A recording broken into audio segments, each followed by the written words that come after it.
அனைவருக்கும் வணக்கம். தமிழகத்தில் நகைக்கடன் தள்ளுபடி. தமிழகம் முழுவதும் இந்த நகைக்கடன் தள்ளுபடி அப்படின்ற அறிவிப்பை முதல்வர் விஜய் அவர்கள் எப்பொழுது வெளியிட இருக்கிறார்? நகைக்கடன் தள்ளுபடி திட்டத்தினுடைய முக்கியமான அம்சங்கள், சில முக்கியமான அம்சங்கள் நகைக்கடன் தள்ளுபடி அப்படின்ல வெளியிட இருக்காருங்க. என்னென்ன அந்த அம்சங்கள், யாருக்கு இது பொருந்தும், கடன் தள்ளுபடி பெறுவதற்கான தகுதிகள் என்ன, இது எல்லாமே இந்த ஒரு வீடியோவில் முழுமையாக நம்ம பார்க்கலாம். தரவு பகுப்பாய்வுடைய முடிவுகள் என்ன சொல்லுது, தமிழகத்தில் உள்ள கூட்டுறவு வங்கிகளில் 5 சவரன் வரை அடகு வைக்கப்பட்டுள்ள நகைக்கடன்களை தள்ளுபடி செய்வது குறித்து புதிய தகவல்களை இந்த வீடியோவில் பார்க்கலாம். வறுமை கோட்டிற்கு கீழ் உள்ள ஏழை மற்றும் விவசாயிகள் பொருளாதார சுமையை குறைக்கும் நோக்கில் இந்த அதிரடி திட்டம் செயல்படுத்த உள்ளதாக கூறப்படுகிறது. இருப்பினும் அரசு திட்டம் செயல்படுத்த உள்ளதாக கூறுகிறது. அரசு ஊழியர்கள், வருமான வரி செலுத்துவர்கள், முறையான ஆவணங்கள் இல்லாதவர்களுக்கு இந்த சலுகை பொருந்தாது என தெளிவுபடுத்தப்பட்டுள்ளது. தகுதியுள்ள நபர்களை கண்டறிய சுமார் 13 லட்சத்துக்கும் அதிகமான கடன் கணக்குகள் ஆய்வு செய்யப்பட்டு வரும் நிலையில் விரைவில் இதற்கான அதிகாரப்பூர்வ பட்டியல் வெளியாகும் என்ற எதிர்பார்ப்புகள் எதிர்பார்க்கப்படுகிறது. ஒரே குடும்ப அட்டையை பயன்படுத்தி பல கடன்கள் பெற்றவர்களுக்கு இந்த தள்ளுபடி திட்டத்தின் கீழ் பயன்பட முடியாது. ஒட்டுமொத்தமாக கூட்டுறவுத்துறையின் கீழ் இயங்கும் வங்கிகளில் பெறப்பட்ட கடன்களுக்கு மட்டுமே இந்த விதிமுறை பொருந்தும் அப்படின்றத இந்த வீடியோவில் நம்ம பார்க்கலாம். 2026 நகைக்கடன் தள்ளுபடி யாருக்கு கிடைக்கும்? திட்டத்தினுடைய முக்கியமான நோக்கம், தேர்தல் வாக்குறுதியை நிறைவேற்றும் அப்படின்னா தமிழக முதலமைச்சருடைய அறிவிப்புப்படி உண்மையான ஏழை எளிய மக்களின் கடன் சுமையை குறைக்கும் நடவடிக்கை கடன் சுமை. முன்னுரிமை பெறுவர்கள் வறுமை கோட்டிற்கு கீழ் உள்ளவர்கள் மற்றும் நடுத்தர மக்கள் மற்றும் விவசாயிகள் மற்றும் அத்தியாவசிய தேவைகளுக்கு பெற்ற கடன்களுக்கு முன்னுரிமை வழங்கப்படும்.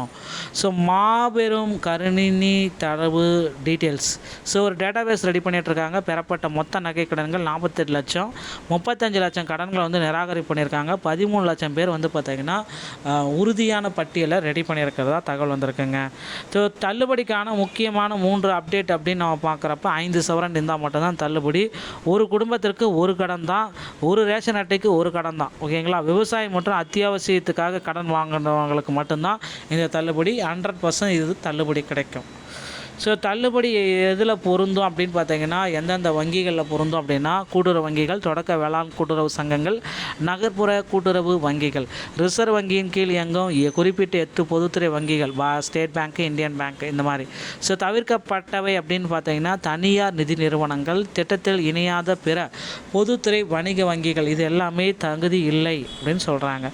யாருக்கெல்லாம் கண்டிப்பாக கிடைக்காது இந்த நகைக்கடன் தள்ளுபடி அப்படின்னு பார்த்தீங்கன்னா, அரசு ஊழியர்கள், மத்திய மாநில பொதுத்துறை நிறுவனங்களில் பணிபுரிவர்கள், வருமான வரி செலுத்துவோர், இன்கம் டேக்ஸ் பேயிங் பீப்புள், வணிகர்கள், விவசாயம் அல்லாத பிற வணிக நோக்கத்திற்காக பெறப்பட்ட கடன்கள், ஆவணங்கள் இல்லாதவர்கள், முறையான ஆதார் மற்றும் குடும்ப அட்டை விவரங்களை வங்கியில் இணைக்காதவர்கள் கூட இந்த நகைக்கடன் தள்ளுபடியை உடனடியாக தள்ளுபடி செய்கிறாங்க.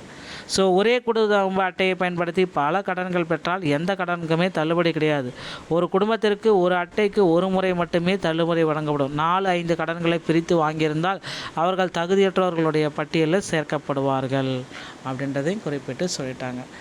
தற்பொழுதைய நிலை என்ன சொல்லுது அப்படின்னு பார்த்தீங்கன்னா, நீங்கள் ஏழை விவசாயியாக இருந்த குடும்பத்தில் இருந்தீங்கன்னா நகையோட அளவு 4 சவரன் கூட்டுறவு வங்கியில் தள்ளுபடி கிடைக்கும்.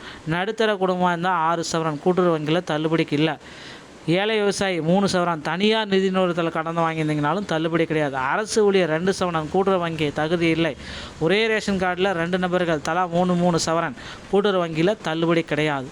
இதை பேஸ் பண்ணி தாங்க உங்களுக்கு தள்ளுபடி பட்டியலை வெளியிட போகிறாங்க. இறுதியான ஒரு அப்டேட் அப்படின்னு பார்த்தீங்கன்னா, தற்போதைய நிலை தரவுகள் எல்லாமே ரெடி பண்ணிகிட்ருக்காங்க. 48 லட்சம் கடன்கள் தரவு பெற்றிருக்காங்க. கணினியில் டேட்டாபேஸ் எடுத்துகிட்டு இருக்காங்க. அதில் 13 லட்சம் பேர் பார்த்தீங்கன்னா நேம் லிஸ்ட் எடுத்துகிட்டு இருக்காங்க. இறுதியாக ஒரு நேம் லிஸ்ட் ரெடி பண்ணாங்க. வங்கிகள் மூலம் தகுதியானவர்கள் பெயர் பட்டியல் இறுதி செய்யப்படும். அதிகாரப்பூர்வ அரசாணை விரைவில் முதலமைச்சருடைய நேரடி அறிவிப்பு மற்றும் அரசாணை வெளியாகும். வதந்திகளை தயவுசெய்து நம்ப வேண்டாம். அரசு அதிகாரப்பூர்வ அறிவிப்பு மற்றும் வங்கி பட்டியலுக்காக காத்துருங்க. இந்த ஒரு வீடியோ பதிவு இதை பற்றி தான் விளக்கம். வீடியோ உங்களுக்கு பிடிச்சிருந்தா நீங்கள் நம்முடைய சேனலோடு இணைந்திருங்க. நன்றி, வணக்கம்.